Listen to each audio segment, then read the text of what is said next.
প্রজাতন্ত্র দিবসের প্রাক্কালে শহরের অভিজাত হোটেল থেকে উদ্ধার আগ্নেয়াস্ত্র, একটি পিস্তল, ম্যাগাজিন সহ আটক বহিরাজ্যের দুই যুবক। ধৃত দুই যুবক বিহারের নীরাজ কুমার এবং ইন্দাল মুখিয়া। পুলিশের জিজ্ঞাসাবাদে বেরিয়ে এলো চাঞ্চল্যকর তথ্য। বিহারের দীপক নামের এক যুবক ধর্মনগরের সঞ্জীব নামের অপর যুবকের কাছে এই পিস্তল পৌঁছে দেওয়ার জন্য তাদের পাঠিয়েছে। প্রজাতন্ত্র দিবসের প্রাক্কালে আগ্নেয়াস্ত্র উদ্ধারের ঘটনায় তীব্র চাঞ্চল্য ছড়িয়ে পড়েছে ধর্মনগরে। রাত পোহালেই গোটা দেশ পালন করবে ৭৬তম প্রজাতন্ত্র দিবস। আর প্রজাতন্ত্র দিবসকে সামনে রেখে গোটা রাজ্যের সাথে রাজ্যের সড়ক এবং রেলপথের প্রবেশদ্বার তথা উত্তর ত্রিপুরা জেলাতেও আঁটো নিরাপত্তার চাদরে মুড়ে ফেলা হয়েছে। তারপরও প্রজাতন্ত্র দিবসের ঠিক আগে ধর্মনগর শহরের অভিজাত হোটেল থেকে একটি পিস্তল, ম্যাগাজিন সহ বহিরাজ্য বিহারের দুই যুবক আটকের ঘটনায় শহর জুড়ে তীব্র আতঙ্ক বিরাজ করছে।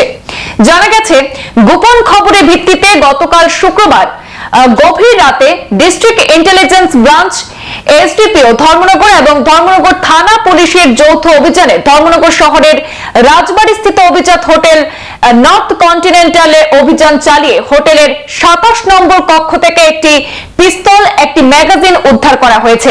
সেই সাথে আটক করা হয়েছে বহিরাজ্য বিহারের দুই যুবককে। ধৃতরা হলো বিহার রাজ্যের বিঠান থানা এলাকার নীরাজ কুমার, তার বয়স ২০ বছর, এবং ৩৫ বছরের ইন্দাল মুখিয়া নামের দুই যুবককে আটক করা হয়েছে। পুলিশের জিজ্ঞাসাবাদে ধৃত যুবক নীরাজ কুমার জানিয়েছে, তারা নাকি আসামের গুয়াহাটি থেকে রেল যোগে ধর্মনগরে এসেছে। বিহারের দীপক নামের এক যুবক ধর্মনগরের সঞ্জীব নামের অপর এক যুবকের কাছে এই পিস্তলটি পৌঁছে দেওয়ার জন্য তাদেরকে পাঠিয়েছে বলে জানিয়েছে। তাছাড়া ধর্মনগরের ওই যুবক তাদেরকে সেই হোটেলেও বুক করে দিয়েছে বলেও জানিয়েছে তারা। गुवाहाटी से इधर क्यों आया? हम लोग ऐसे में भेजा। हाँ, घूमने आया था। पिस्तौल कहाँ से मिला था? हमको ने दीपक है ना, दीपक और संजीव तलवार। कौन सा दीपक? दीपक बिहार का है। तो हम लोग मतलब वही बोला था कि जाने के लिए संजीव तलवार से जॉब मिल लेना, वहीं से बोला कि वहीं पे आए, वही बैग दिया लेके, वही बैग संजीव आया अभी जल से। होटल कौन सा रहता है? मालूम नहीं इधर कैसे आया?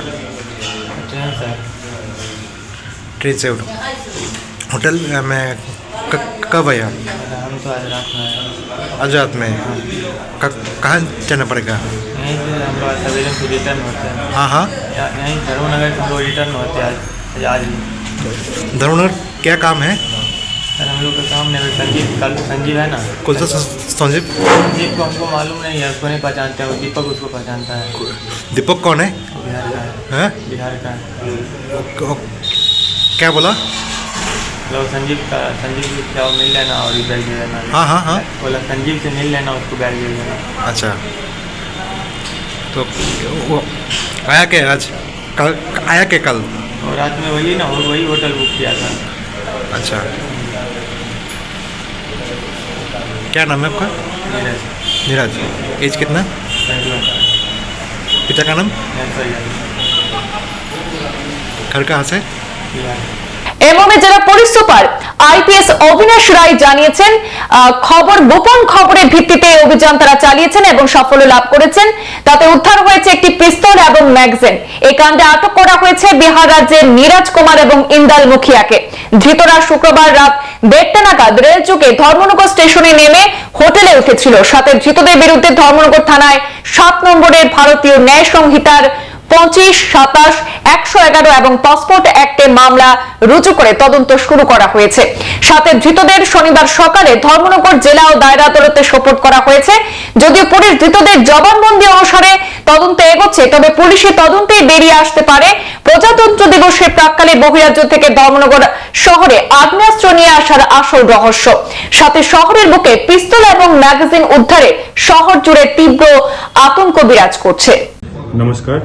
आज सुबह हमारी टीम, जिसमें डिस्ट्रिक्ट इंटेलिजेंस ब्रांच और एसडीपीओ धर्मनगर के नेतृत्व में आज सवेरे अराउंड 2 बजे एक इंटेलिजेंस मिला कि बिहार से 2 लोग आए हुए हैं और उनके साथ आर्म्स होने की संभावना है। 1:30 बजे एक ट्रेन आई थी जिससे ये लोग आए थे और एक होटल में रुके हुए थे। तो हमने एक टीम गैदर किया और डिस्ट्रिक्ट इंटेलिजेंस ब्रांच और एसडीपीओ धर्मनगर के नेतृत्व में वो टीम ने जाके उनको कॉर्डन किया और जब उनको पकड़ा गया उस होटल से, उनकी तलाशी ली गई तो उनके पास ये एक पिस्टल मिला मैगजीन के साथ। तो ये जो 2 लोग हमने अरेस्ट किए हैं वो बिहार से हैं, बिहार समस्तीपुर से, जिनका नाम नीरज कुमार इंदल मुखिया है। और हम आर्म्स एक्ट में इनके ऊपर केस ले रहे हैं ताकि हमें आगे का पता चले इन्वेस्टिगेशन में कि ये किसने ऑर्डर दिया था, ये वेपन किस लिए था और कौन इनका खरीदार था। तो जनरली ये बिहार से आया है और अभी हम आगे का इन्वेस्टिगेशन केस दायर कर रहे हैं। সংবাদ এই পর্যন্তই, ফিরছি পরবর্তী অন্যান্য আপডেট নিয়ে, সাথে থাকুন। ধন্যবাদ।